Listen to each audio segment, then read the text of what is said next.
A disclaimer before we start: all of my sources are in the description below. Please keep in mind when you watch this video, there aren't any pictures of this ship, only a few paintings. This ship has a lot of service history, surprisingly, so I'll do 3 videos about it, breaking it down. This is purely out of passion. I get excited just thinking about these videos. I know people don't like AI voices. I don't use my real voice because 1, I don't have a subscription yet. 2, I'm not good at voiceovers at all. 3, I'm not comfortable having my voice out there. I have a stutter, ADHD and a learning disability which makes it harder. I did a test and I am on the autism spectrum. I can be nuts in real life, which makes people around me think I'm on drugs, but no, I just have a lot of energy inside. The point of my videos is to learn something, not to be entertained. So enjoy the video, like and subscribe. The year is 1846. A magnificent steamship christened the Preussischer Adler, or Prussian Eagle, takes to the water. Preussischer Adler was laid down in 1846 and was launched later that year. She entered service in 1847 as a post steamer, operating the route between Stettin and St. Petersburg. During the German revolutions of 1848 to 1849, the ship was requisitioned by the Prussian Navy for use after the outbreak of the First Schleswig War between the German Confederation and Denmark in March 1848. At the time, the Prussian Navy was effectively powerless to prevent the larger Danish Navy from blockading the German coast. Merchant ship owners in various German ports pressured Prussia to arm Preussischer Adler and another post steamer, Königin Elizabeth, but the Postmaster General initially refused to turn the vessels over to the Navy, since doing so would break international postal treaties. Continued pressure forced the Postal Service to transfer the vessels, and upon her requisitioning, her deck was reinforced to support the weight of the guns added.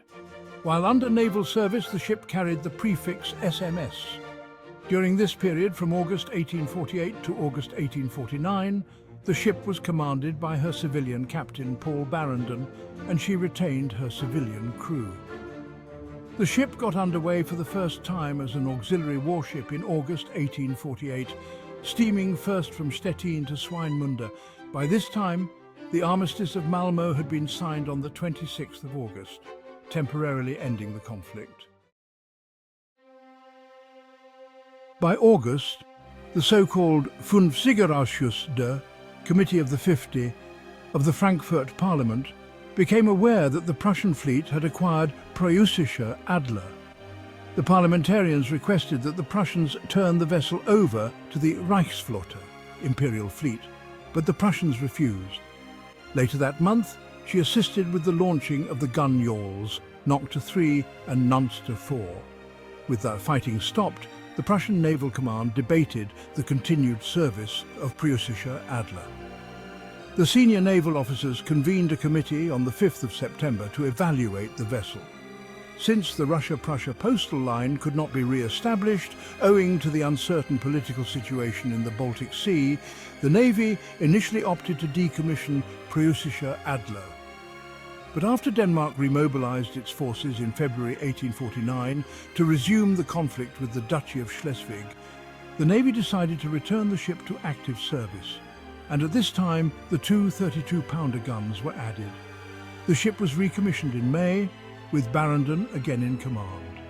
By this time he had been inducted into the Prussian Navy and given the rank Leutnant zur See, Lieutenant at Sea. The ship was tasked with protecting German shipping in the area around Stettin from the Danish blockade and preventing Danish warships from attacking the Prussian coast. While she was conducting shooting practice in the Stettiner Haff on the 26th of June, the ship received word that a Danish warship was cruising off Swinemünde and had taken 2 Prussian merchant ships as prizes. Commodore Jan Schroeder came aboard Preußischer Adler, which steamed to Swinemünde to search for the blockade ship. At around 16 o'clock the next day, she encountered the Danish brig St. Croix off Brusterort. The 2 ships engaged in an artillery duel at ranges between 750 and 1,350 meters, 2,460 and 4,430 feet, that lasted until 21:30.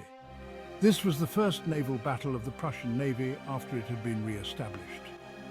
The Danes fired some 200 shells at the Prussian vessel, which fired 63 shells from her mortars and 6 32-pound shells in return.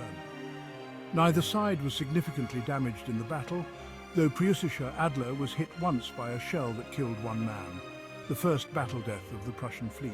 Preussischer Adler returned to port and received repairs for the shell damage, thereafter returning to Swinemünde in late July.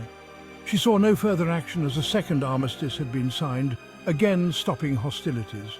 The ship then steamed back to Stettin, where she remained until November, when she was disarmed and returned to the postal service. A long winter prevented the resumption of the St. Petersburg-Stettin route until May 1850.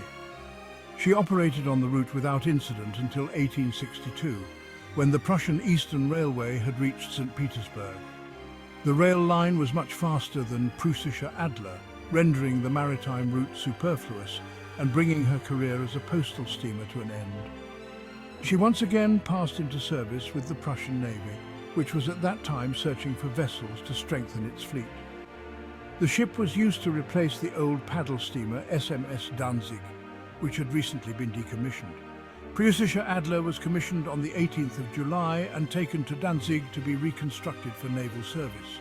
At this time, she received her armament of 36-pounder guns.